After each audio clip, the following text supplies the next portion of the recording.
It is July 22nd, 2025, and I welcome you to the audio edition of St. Giles in the Word. We continue in the Gospel of Mark, chapter 5, and begin 2 Samuel with chapter 1 in the New International Version today. Let's continue in the Gospel of Mark.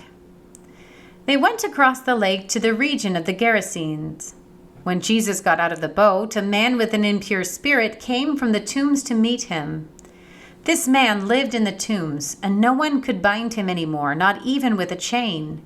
For he had often been chained hand and foot, but he tore the chains apart and broke the irons on his feet. No one was strong enough to subdue him. Night and day, among the tombs and in the hills, he would cry out and cut himself with stones. When he saw Jesus from a distance, he ran and fell on his knees in front of him. He shouted at the top of his voice, "What do you want with me, Jesus, Son of the Most High God? In God's name, don't torture me." For Jesus had said to him, "Come out of this man, you impure spirit." Then Jesus asked him, "What is your name?" "My name is Legion," he replied, "for we are many." And he begged Jesus again and again not to send them out of the area. A large herd of pigs was feeding on the nearby hillside. The demons begged Jesus, "Send us among the pigs. Allow us to go into them." He gave them permission, and the impure spirits came out and went into the pigs. The herd, about 2,000 in number, rushed down the steep bank into the lake and were drowned. Those tending the pigs ran off and reported this in the town and countryside, and the people went out to see what had happened. When they came to Jesus, they saw the man who had been possessed by the legion of demons sitting there, dressed and in his right mind. And they were afraid. Those who had seen it told the people what had happened to the demon-possessed man, and told about the pigs as well. Then the people began to plead with Jesus to leave their region. As Jesus was getting into the boat, the man who had been demon-possessed begged to go with him. Jesus did not let him, but said, "Go home to your own people and tell them how much the Lord has done for you and how he has mercy on you."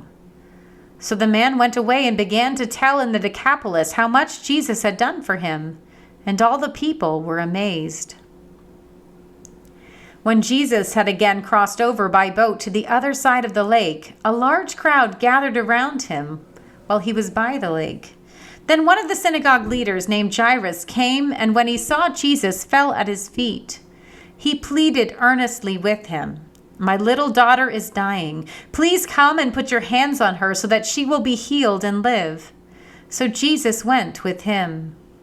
A large crowd followed and pressed around him, and a woman was there who had been subject to bleeding for 12 years. She had suffered a great deal under the care of many doctors and had spent all she had. Yet instead of getting better, she grew worse. When she heard about Jesus, she came up behind him in the crowd and touched his cloak, because she thought, "If I just touch his clothes, I will be healed."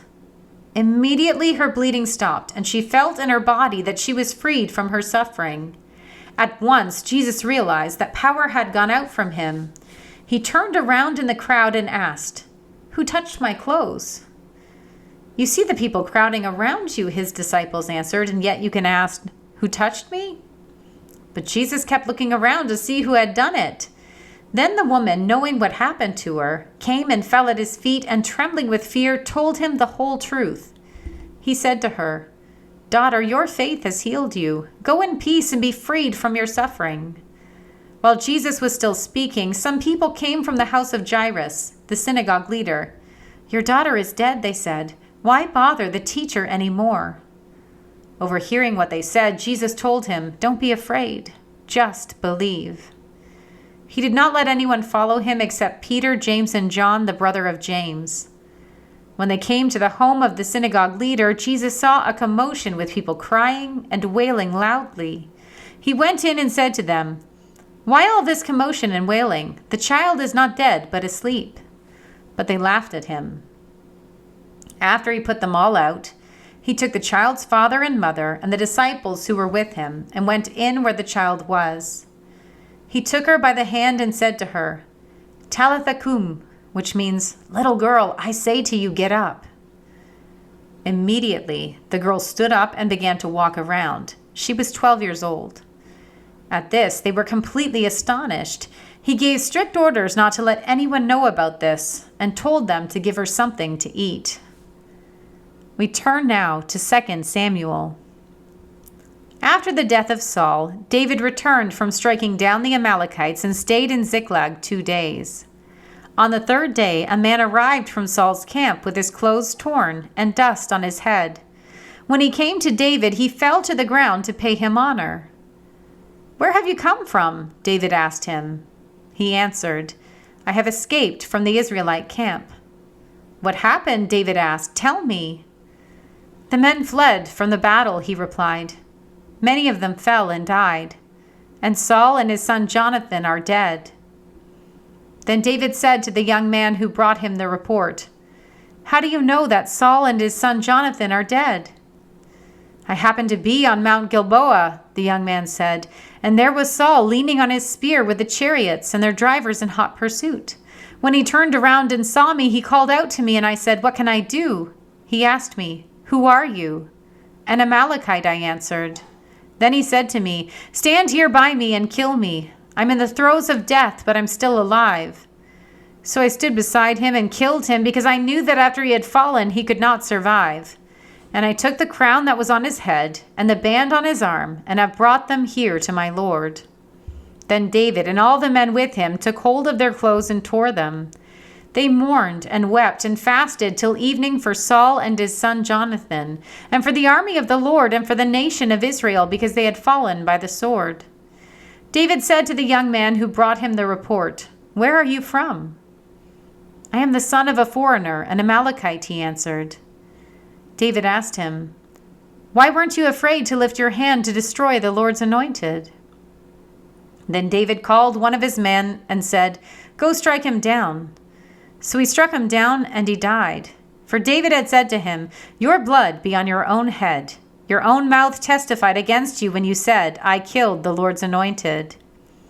David took up this lament concerning Saul and his son Jonathan, and he ordered that the people of Judah be taught this lament of the bow. It is written in the book of Jashar, "A gazelle lies slain on your heights, Israel. How the mighty have fallen. Tell it not in Gath, proclaim it not in the streets of Ashkelon, lest the daughters of the Philistines be glad, lest the daughters of the uncircumcised rejoice. Mountains of Gilboa, may you have neither dew nor rain. May no showers fall on your terraced fields. For there the shield of the mighty was despised, the shield of Saul, no longer rubbed with oil. From the blood of the slain, from the flesh of the mighty, the bow of Jonathan did not turn back, the sword of Saul did not return unsatisfied. Saul and Jonathan in life, they were loved and admired, and in death they were not parted. They were swifter than eagles, they were stronger than lions.